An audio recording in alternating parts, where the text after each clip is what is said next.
Hello viewers, welcome to Inspire Me Media Network. Today we have Coach Spark back on set to inspire us. Coach Spark, you're welcome. Thank you so much for having me previously. Yes, good to be here again. We understand you just bagged a new award. Yes. And you're now the Yoruba Youth Representative. Yes, ambassador in Nigeria. Yes, please. You want to tell us a little about it? Well, we are one family, and when they say someone's an ambassador, it's to represent people. So that's just the little I can say about that. We don't, most times, all this just comes as a result of our contribution to certain areas of their lives. So, okay, so it's not politics. That's not politics. Thank you. It's not politics. All right. So today we are going to be discussing the issue of housing deficit in Nigeria. It has been news for some time now that we have about 17 million to 20 million housing deficits in Nigeria, which is said, I think it was said by the House of Reps Speaker. I said about 6 trillion that it will cost about 6 trillion naira to cover that deficit. That's right. Okay, so this deficit, is it real? Is it proper statistics, or is Nigeria coming up with figures? To some extent, I wouldn't adjust that saying anyway. I would agree with him, because the reality is that there is serious housing deficit in Nigeria as a whole. And let's even look at Lagos State, with the massive development that is ongoing at the Dangote refinery terrain. And imagine about 200,000 workers in that terrain. We don't have up to 50,000 houses in the first place.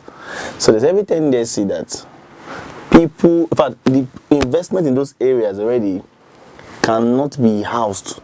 That means people have to come from very far to their workplaces, which will also cause a traffic issue.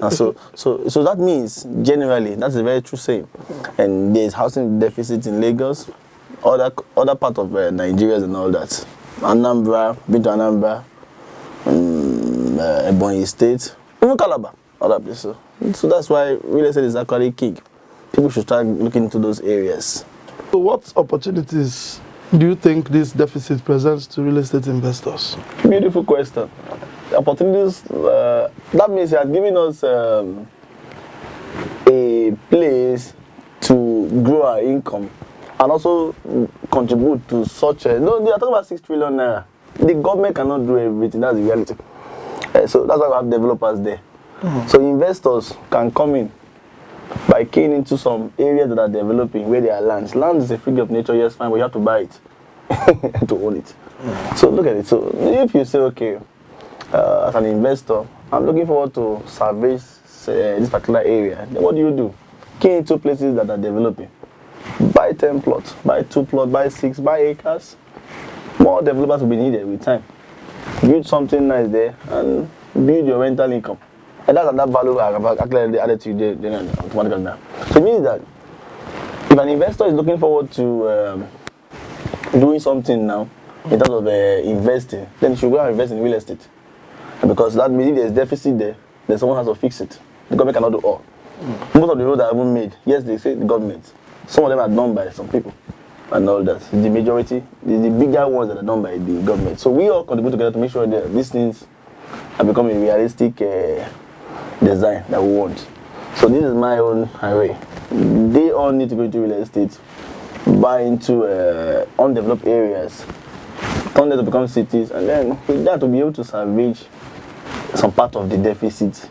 How do I put the deficit and all that? Yeah. Okay, there's an issue with this. People who are not actually developers, maybe we'll call them speculators, people who buy land because they hope it will appreciate. So they go into these places that are low priced now and they buy, and eventually they don't have the capacity to build. So how do they help in solving the deficit crisis, seeing that they just buy the land and hold? And they're into business, like land banking. I mean, you're referring to land bankers. Yeah, there is the land bankers. There are the individuals who bought into who are hoping undeveloped areas. Yes, they are buying, hoping it will appreciate, or maybe when they are ready, maybe in 20 years they can develop. So how are they helping to solve the housing deficit? Housing deficit. Yeah. To some extent, there are people, every land today will still be bought. Real estate is king of investment. Let me give you from my own end as a real estate coach. Now, when we tell people to buy product or buy into real estate investment, most time we won't advise them to go and buy places that are not developed. Because that's exactly when they can even have proper value for their money. Let me give you an instance. Let me give a community, I don't want to market a community. A particular part of Ovadje. Okay. Maybe you buy a particular plot for like 1.5 million, it already have it like extension. And in the next 2 years, now it's being sold for 15 million. And you bought about 4 plots. You used to have an asset deficit and all that. He has already bought it. Now, if that person really wants to contribute to such the aspect of deficit and all that, what's he going to do? Sell one of that particular plots because now it has gone high. You made profits. Yes. And develop what you earlier have. So, and then, even if you don't want to sell, well, you can look for people by that time will love to partner with such person who has such, those areas and all that.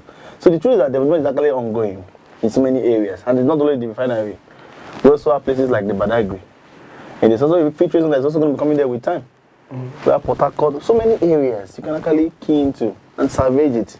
Real estate is king, and there are many things they can enjoy from that, and that's what we call a rental income. It's not about them staying there too. To sell it, I can co-own, like you do in some other countries within and co and all that. Okay, yes, great. So that actually brings us to another segment of this discussion. Yes, selling real estate. Because like you said, it's not just about the houses. There are other things that you gain from owning the land.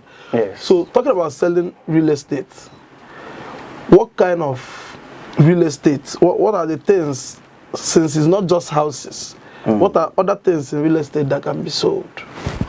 Real estate, talking about selling real estate. Things that you're talking about that can be sold again apart from real estate. Real estate is the only thing that can be sold anyway. It's real estate. Can you help me rephrase your question? Okay. Try to understand the so inclination. You were saying, you had said that it's not just about these people having the houses, that in other countries there is coal. Or wasn't that what you meant? Okay, co-owning. Now, what I meant was this. Yes, co-owning. C-O-W. Yeah, I get co-owning. What I meant is that if I get your question correctly, you're trying to talk about the kinds of investment under real estate. Yes. I don't actually key into what they call co-owning.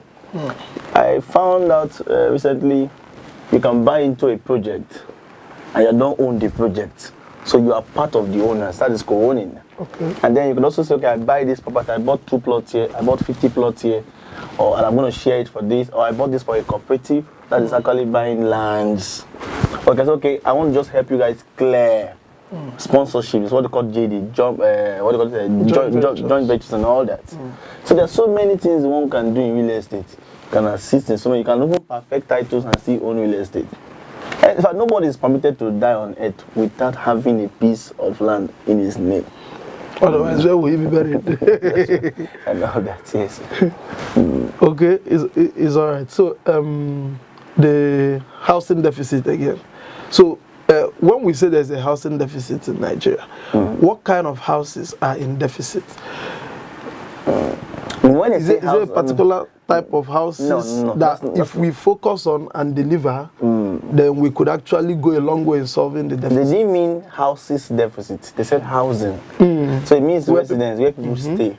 So they're referring to all, just about residences where you can stay and all that. I think that's actually what we are actually pushing out for. Okay. So you could decide to say, I'm buying this place, I'm using it for a particular investment, and related to this one, I want to build bungalows here. You're solving the situation. Or I want to build duplexes here. Oh, I'm going to build just a place for shortlets here. Even hotels. It's part of it.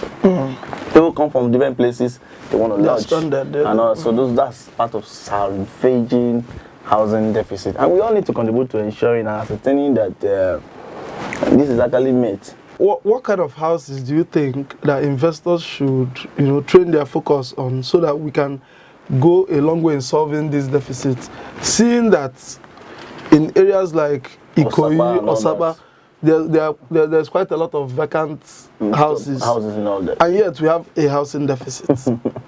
I think we should consider the masses. What I mean by that is that why build a house that you want to make it so rich and all that, in an area that you feel people are not your standard are still staying, and make it 8 million naira per annum, they can't afford it. So that's why you see those empty houses. Now, if for a fact, but don't let me put it to you, let me look at it as like a straight line. If for a fact that we want to salvage the issue of housing deficit, then we have to look into building not just bigger structures. We can look at bungalows that will be a bit affordable. Look at properties. You can have, I'm not saying we shouldn't have bigger tastes and all that, but we shouldn't have much of that. We could still arrive at a bigger taste, even with a little amount.